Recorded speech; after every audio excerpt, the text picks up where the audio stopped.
Hi friends, எல்லாம் எப்படி இருக்கீங்க? இப்பதாங்க லேட்டஸ்டா ஒரு வீடியோன்னு பார்த்தேன். அதுல மக்கள் நீதி மய்யம் கட்சியோட தலைவர் கமலஹாசன் அவர்கள் டெல்லியில நாடாளுமன்றத்துல எம்பியாக பதவியேற்றாருங்க. அந்த வீடியோ நீங்க எல்லாரும் பார்த்திருப்பீங்க. நேத்துல இருந்தே ஆரம்பிச்சிட்டாங்க. ஏகப்பட்ட பேர் பயங்கரமான அவருடைய ரசிகர்கள், தொண்டர்கள்லாம் பாத்தீங்கன்னா, எங்க தலைவர் நாடாளுமன்றத்துல போயிட்டாருன்னு வச்சுக்கோங்களேன், நாடாளுமன்றமே அதிருங்க. அவரு கேட்கிற கேள்வி எவனாலையும் போய் சொல்ல முடியாது.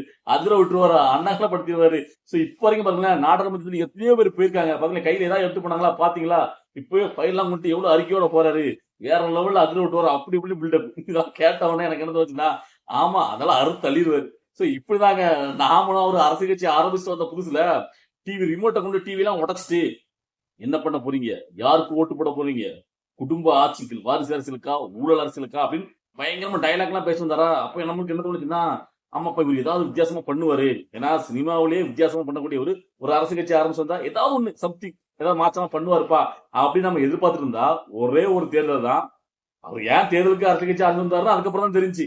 அந்த தேர்தல கட்சியை கழிச்சிட்டு தன்னுடைய சுயலாபத்துக்காக ஒத்த எம்பி சீட்டுக்காண்டி போயிட்டு அங்க மண்டி போட்டு அந்த எம்பி சீட்டை வாங்கிட்டு இப்ப நாடாளுமன்றத்துக்கு போறாரு.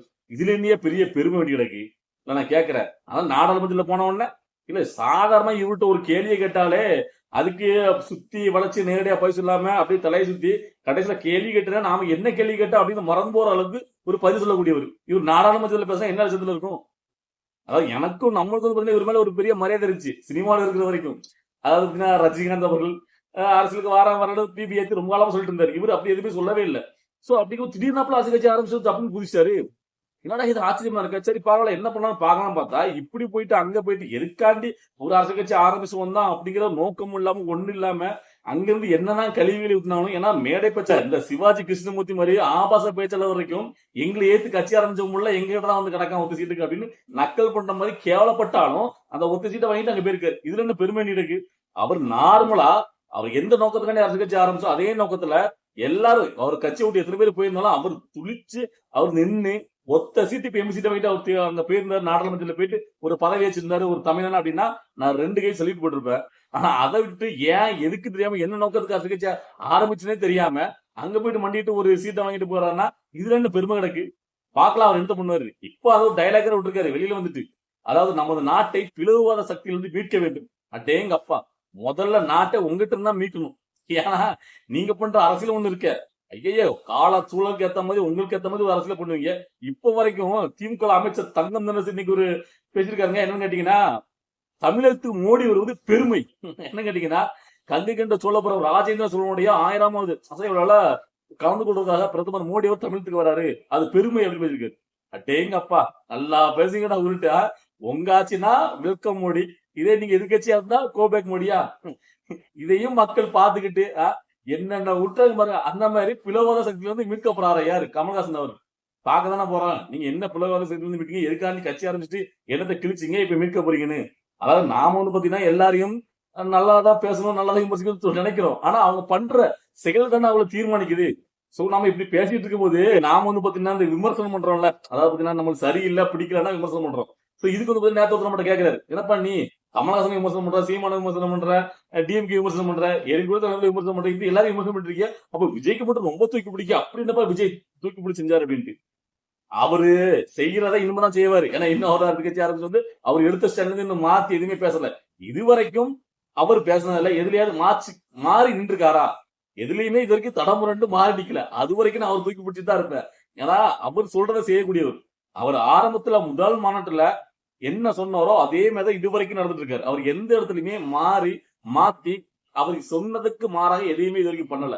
அவர் அப்படி பண்ணவே மாட்டாரு. ஏன்னா அது அவருக்கு தேவையும் கிடையாது. ஏன்னா அவர் வந்து பாத்தீங்கன்னா கமலஹாசன் சொன்ன மாதிரி இனிமே அங்க ஒண்ணும் வியாபாரம் ஆகாது அப்படின்னு சொல்லிட்டு அதுக்கப்புறம் அரசியல் கட்சி ஆரம்பிச்சுட்டு வரல. நல்லா புரிஞ்சுக்கணும். இப்போ அவர் கால் சீட்டுக்காண்டி இன்னுமே பாத்தீங்கன்னா எத்தனை பேரு எங்கிட்ட அடக்க வாசல் உங்களுக்கு தெரியும். அப்படின்னு அவர் வந்திருக்காருன்னா அவருடைய நோக்கம் நல்லா இருக்கு. அவர் மக்களுக்காக வராரு. அவர் வந்து பாத்தீங்கன்னா ஆரம்பத்திலே அவருடைய பழைய வீடியோகள்லாம் இருக்கு, இது பாருங்க. அதுலயே தெளிவா சொல்லியிருப்பாரு. மத்தபடி உதயநிதி ஸ்டாலின் மாதிரியோ முக ஸ்டாலின் இல்ல. ஏன்னா முக ஸ்டாலின் அவர்கள் மாதிரி முன்னாடி அவர்கிட்ட கேக்குறாங்க, உங்க குடும்பத்துல இதுக்கப்புறம் உங்களுடைய மகன் மருமகன் அரசுக்கு வருவாங்க கேட்டதுக்கு, இல்ல இனிமேல் எங்க குடும்பத்துல இருந்து யாருமே அரசுக்கு வர மாட்டாங்க அப்படின்னு சொல்லிட்டு அவருடைய மகனை துணை முதலமைச்சர் ஆக்கல. நல்லா புரிஞ்சுக்கிட்டோம். உதயநிதி ஸ்டாலின் விட்டு கேக்குறாங்க. நடிகை சங்கீதா கேட்டது அந்த டிபேட் வீடியோ கூட நம்ம பாத்துருக்கோம். அதுல கேட்கும்போது இல்ல அந்த பாரம்பரியமா அந்த அரசியல் அந்த வாரிசாத குடும்பத்திலே பிறந்து வந்தா நம்ம உடனே அரசியல் தான் வரணுமா என்ன, எனக்கு எல்லாம் என்ன கிடையாது அப்படின்னு சொல்லிட்டு உடனே துணை முதலமைச்சர் ஆகல. நல்லா புரிஞ்சுக்கணும். இவர்கிட்ட இதுக்கு முன்னாடியே கேட்கும் போதே தெளிவா சொல்லியிருக்காரு. எனக்கு அப்படி ஒரு எண்ணம் இருக்கு. நான் வந்து பாத்தீங்கன்னா என்னுடைய இந்த இயக்கத்தை வந்து மக்கள் இயக்கமா மாத்திருக்காரு அரசியல் அமைச்சத்தை. சோ அது படிப்படியா அதுக்கு பேஸ்மெண்ட் பண்ணி நடந்துட்டு இருக்கு. எனக்கு சரியான நேரத்துல தோணும் போது இந்த மக்களுக்காக கண்டிப்பா ஏதாவது பண்ணணும்னு நினைக்கிறேன். நான் வருவேன் அப்படின்னு சொல்லியிருக்காரு. நான் வரமாட்டேன்னு சொல்லிட்டு வரல. நல்லா புரிஞ்சுக்கணும். சோ அப்ப அவருடைய எண்ணம் தெளிவா இருக்கு. சோ அதனாலதான் நம்ம அதை சப்போர்ட் பண்ணிட்டு இருக்கோம். சோ அதுக்கப்புறம் இன்னொரு முக்கியமான விஷயத்தை பேசணும். என்ன கேட்டீங்கன்னா, இப்போ எடப்பாடி பழனிசாமி அவர்கள் பாத்தீங்கன்னா ஊர் ஊரா சுற்றுப்பயணம் மேற்கொள்றாருல. சோ இது வரைக்கும் எந்த ஒரு அரசியல் கட்சியுமே அரசியல் வர்றதுக்கு இவ்வளோ முன்னாடி, அதாவது இத்தனை மாதங்கள் 8 9 மாதங்களுக்கு முன்னாடியே ஒரு அரசியல் அந்த இதை தொடங்குறாரு அப்படின்னா முதல் முறையாக பழனிசாமி தொடங்குறாரு. சோ இப்ப டிஎம்கேமே ஆல்ரெடி அதுமே பண்ண ஆரம்பிச்சிட்டாங்க. எல்லாத்துக்கும் என்ன காரணம் கேட்டீங்கன்னா, தளபதி விஜய் அவர்கள் அரசியல் கட்சி ஆரம்பிச்சு வந்ததுதான். ஓகேவா? சோ அந்த பயம் நல்லாவே வேலை செய்யுது. சரி, அதுல இன்னைக்கு ஒரு வீடியோ வந்து பார்க்க லேட்டஸ்டா, அதாவது எல்லாருமே எப்படி மக்களை கூட்டத்தை கூட்டுறாங்கிறது நம்ம ஆல்ரெடி கேள்விப்பட்டே இருக்கோம். ஆனா இந்த அளவுக்காடா படத்தை கூட்டுவீங்க அப்படிங்கிறது இப்பதான் தெரியுதுங்க. பணத்தை கட்டுக்கட்டான்றாங்க. கூட்டத்தை கூட்டி அந்த பெரிய அளவுல கூட்டத்தை காட்டணும்ல. சோ அதுக்கு அது வந்து பணம் பட்டுவாடா பண்றதா ஒருத்தர் டேரக்டா வீடியோ எடுத்து வெளியிட்டாங்க. சோ அது உண்மையா, அது எடப்பாடி பழனிசாமி அவர்களுடைய அந்த அவங்க ஆட்கள் தான் கொடுக்குறாங்களா அந்த கூட்டத்தை கூட்டுறதுக்காங்கிறது கன்ஃபார்மா நமக்கு தெரியல. ஆனா அப்படின்னு சொல்லிதான் சோசியல் மீடியால ஒரு வீடியோ வந்து பரவிட்டு இருக்கு. சோ இது எதுக்காக கட்டுக்கட்டா பணம் கொடுக்குறது? ஏன்னா ஓட் லிஸ்ட் எல்லாம் வச்சு அப்படின்றாங்க. சோ அதை பார்க்கும்போது அதாவது நிறைய பேர் இப்ப திமுக சேர்ந்தாங்க, நிறைய பேர் பாத்தீங்கன்னா அதை வந்து பாத்தீங்கன்னா பாத்தீங்களா எடப்பாடி பழனிசாமியோட வேலையை இப்படிதான் கூட்டத்தை கூட்டாரு அப்படின்னு பயங்கரம் போட்டாங்க. ஆனா இதை நாம எப்படி பார்த்தோம் கேட்டீங்கன்னா, தளபதி விஜய் அவர்கள் அவர் மேட்டர் சொன்னார்ல, வண்டியா படத்தை கொட்டுவாங்கன்னு, அதான் எனக்கு ஞாபகத்துல வச்சு. சோ உடனே எனக்கு என்ன தோணுச்சுன்னா, ஏண்டா ஆட்சியில இல்லாத எடப்பாடி பழனிசாமிகிட்டே இவ்வளவு படம் இருக்கு அப்படின்னா ஆண்டிட்டு கட்சிக்கிட்ட எவ்வளவு இருக்கும், அப்ப என்ன மாதிரி சித்துலட்லாம் விளையாடுவாங்க அப்படிங்கிறது எனக்கு தோணுச்சு. ஏன்னா தமிழ்நாட்டிலேயே இப்போதைக்கு ₹1 காசு கொடுக்காம கோட்டர் கோழி எதுவுமே கொடுக்காம ஒரு மிகப்பெரிய லட்சக்கணக்கான கோழி எனக்கு ஒரு கூட்டத்தை கூட்ட முடியும் அப்படின்னா அது ஒரே ஒருத்தராக தான் தளபதி விஜயலால் மட்டும் தான் முடியும். சோ அப்படி இருக்கும் போது இந்த மாதிரி இவங்க கூட்டத்தை, அதாவது இல்ல இந்த சவுக்கு சங்கர்லாம் இடையில இந்த வாங்கின காசுக்காண்டி பயங்கரமா முட்டு யார் எடப்பாடி பழனிசாமிக்கு. அதாவது எடப்பாடி பழனிசாமி போற இடம்லாம் மக்கள் அமோக வரவேற்பு. என்ன கூட்டம் உங்க கூட்டம் எல்லாம் இப்படிதான் கூட்டிருக்கு பாரியா, இல்ல இதெல்லாம் கண்ணுக்கு தெரியுமா தெரியாதா கேக்குறேன் சவுக்கு சங்கருக்கு. ஏன்னா அவங்க இப்பதானே பயங்கரமா ஒரு வார்த்தையை விட்டாரு. என்ன கேட்டீங்கன்னா, வாங்கின காசு கூடணும்ல, எப்படியோ உருண்டு பிறண்டு தலைகள் இருந்து குட்டி கண்ணை கடிச்சு கூட பார்த்தாரு. என்ன கேட்டீங்கன்னா, தளபதி விஜய் அவர்கள் எப்படியாவது ஏடிஎம் கூட்டணியில சேர்த்துடணும், ஐக்கியம் வைக்கணும், அப்பதான் எடப்பாடி பழனிசாமி ஜெயிக்க முடியும் அப்படின்ட்டு நாம சொல்லியிருந்தோம். எடப்பாடி பழனிசாமி அவர்களை ஜெயிக்க வைக்கிறது தான் இங்க தளபதி விஜய் கட்சி ஆரம்பிச்சு வந்திருக்காரு அப்படின்ட்டு. சோ அதனால இப்ப தளபதி விஜயோட ஸ்டாண்ட் கரெக்டா இருக்காரு, அவர் தான் முதலமைச்சர் வேட்பாளர்.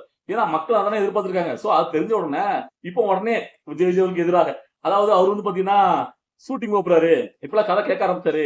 இந்த ஜனநாயக படம் வரதாப்பா உங்களுக்கு மே மாசத்துல இருந்து ஷூட்டிங் ஆரம்பிச்சிருவாரு, எனக்கு தகவல் வந்துட்டு. ஆமா, இவரு தான் பக்கத்துல உட்காந்து விளக்கு பிடிச்சு பார்த்தாரு. அதான் பக்கத்துல இருந்து விளக்கு பிடிக்கிற புத்தி போயே போது நிக்கிறேன், அப்படியே அடிச்சு விட வேண்டியது. இதெல்லாம் பார்க்கும்போது சோ அப்ப என்ன மாதிரி உருட்டு வேலையெல்லாம் பாத்துருக்கீங்க. கடைசியில இப்படிதான், அதாவது இங்குள்ள திராவிட கட்சிகளை ரெண்டையுமே நான் சரிசமமா தான் வச்சு பார்ப்பேன். எனக்கு வந்து பாத்தீங்கன்னா திமுக மேல, அதாவது அதிமுகவை கம்பேர் பண்ணும்போது திமுக கொஞ்சம் மோசம்னு சொல்லிக்கலாம். ஆனா கிட்டத்தட்ட ரெண்டுமே ஒண்ணுதான். மக்களை கூட்டுறதுக்கு எப்படி கூட்டாங்க நீங்க பாத்தீங்கல்ல. சோ இது வந்து உண்மையா பொய்யான்னு தெரியாட்டா கூட பணம் கொடுக்கறது நம்ம தான் பாத்துட்டு இருக்கோமே. ஓட்டுக்கு எப்படி எல்லாம் பணம் கொடுக்காங்க தேர்தல் சேமத்துக்கு நம்ம கண் கூட பாத்துட்டு இருக்கோம். சோ அப்படி இருக்கும்போது அவங்களுடைய பணம் தான் பாத்தீங்கன்னா இந்த தேர்தல் 2026 மிகப்பெரிய ஒரு கேம் சேஞ்சரா மாறும்.